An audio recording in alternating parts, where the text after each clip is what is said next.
নমস্কার বন্ধুরা, মাত্র দুটো আলু দিয়ে আজকে আপনাদের সঙ্গে খুবই মজাদার একটি নাস্তা তৈরি করে দেখাবো।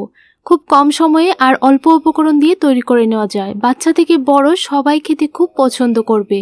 মাত্র 10 মিনিটের মধ্যেই এই নাস্তাগুলি তৈরি করতে পারবেন। তাহলে চলুন দেখে নেওয়া যাক। প্রথমে আমি দুটো সেদ্ধ করা আলু নিয়ে নিলাম। আলুগুলিকে গ্রেটার দিয়ে গ্রেট করে নিচ্ছি। আমি চিকন দানার গ্রেটারটা দিয়ে গ্রেট করছি। আপনারা চাইলে কাঁটা চামচ দিয়ে ম্যাশ করেও নিতে পারেন বা হাত দিয়েও ভালোভাবে ম্যাশ করে নিতে পারেন, যেন আলুর মধ্যে কোনো রকমের দানা দানা না থাকে সেদিকে লক্ষ্য রাখবেন। এখন 1 কাপ আটা দিয়ে দিচ্ছি আর সেম কাপ মেপে 1 কাপ ময়দা নিয়ে নিলাম। প্রথমে আমি হাফ কাপ ময়দা দিয়ে দিলাম, প্রয়োজন হলে আবারও আরেকটু ময়দা অ্যাড করব। স্বাদ অনুযায়ী নুন দিয়ে দিলাম। এখন ভালো করে মেখে নেব আর আলুর মধ্যে যে জল থাকে সেই জলটা দিয়ে ডোটা তৈরি করতে হবে। এক্সট্রা জল দিয়ে মাখতে হবে না। দেখুন ভালো করে মেখে নিয়েছি আর দেখুন ডোটা কতটুকু নরম হয়েছে। এখন একটা রুটি বেলার পিঁড়ির উপর নিয়ে নিলাম। ডোটাকে দুটো টুকরো ভাগ করে নিলাম। একটা টুকরো নিয়ে এইভাবে বেলে নিচ্ছি। এখন রুটির আকারে বেলে নেব। খুব বেশি পাতলা করে বেলবেন না, একটু মোটা করেই বেলে নেবেন। দেখুন এইভাবে একটু মোটা করে বেলে নিতে হবে। এখন একটা কাঁটা চামচ নিয়ে নিলাম। কাঁটা চামচ দিয়ে একটা ডিজাইন তৈরি করে নিচ্ছি। এইভাবে কাঁটা চামচটা উপরে দিয়ে একটু প্রেস করে করে একটা ডিজাইন তৈরি করে নিচ্ছি।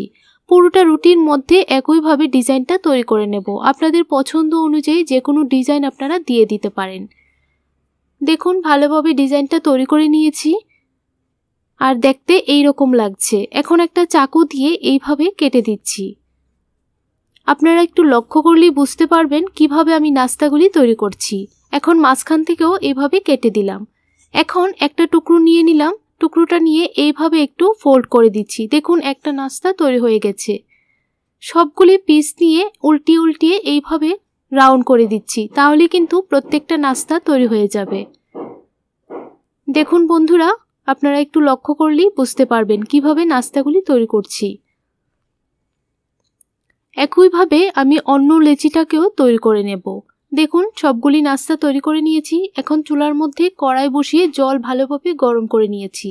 এক এক করে সবগুলি নাস্তা দিয়ে দিচ্ছি। এখন 3 থেকে 4 মিনিট নাস্তাগুলিকে সেদ্ধ করে নেব।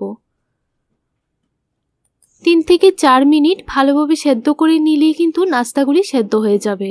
3 থেকে 4 মিনিট হয়ে গেছে। এখন একটা প্লেটের মধ্যে নামিয়ে নেব। আপনারা চাইলে নর্মাল জলের মধ্যে একটু সময় নাস্তাগুলিকে রেখে দিতে পারেন, তাহলে আর ওভারকুক হয়ে যাবে না। এখন একটা কড়াই বসিয়ে অল্প একটু তেল দিয়ে দিলাম আর কিছু রসুন কুচি দিয়ে দিলাম।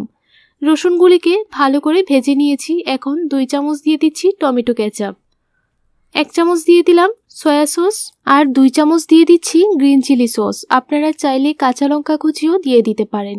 অল্প একটু লাল লঙ্কার গুঁড়ো দিয়ে দিলাম। এখন ভালো করে মিশিয়ে নেব। 30 থেকে 40 সেকেন্ড একটু সময় কুক করে নেব। এখন নাস্তাগুলি দিয়ে দিচ্ছি। নাস্তাগুলিকে আমি একটু সময় ঠান্ডা জলের মধ্যে রেখে দিয়েছিলাম, তাহলে নাস্তাগুলিও ওভারকুক হয় না আর একটার সঙ্গে আরেকটা লেগে থাকে না। বন্ধুরা, আপনাদের কাছে এই রেসিপিটি কেমন লাগলো অবশ্যই আমাকে কমেন্ট করে জানাবেন। আর ভালো লাগলে আমার এই ছোট্ট চ্যানেলটিকে সাবস্ক্রাইব করে আমার পাশে থাকবেন। এখন অল্প একটু স্প্রিং অনিয়ন দিয়ে দিলাম। এখন নাড়াচাড়া করে মিশিয়ে নেব। তারপর একটা প্লেটের মধ্যে নামিয়ে নেব। মাত্র 10 মিনিটের মধ্যেই এই নাস্তাগুলি তৈরি করতে পারবেন আর বাচ্চারা খেয়ে তো খুবই খুশি হবে। আপনারা চাইলে বাচ্চাদের স্কুলের টিফিনেও তৈরি করে দিতে পারেন বা অফিসেও তৈরি করে দিতে পারেন। দেখুন একটা প্লেটের মধ্যে নামিয়ে নিলাম। তাহলে আজকের জন্য এতটুকুই। দেখা হবে নতুন আরেকটি রেসিপিতে।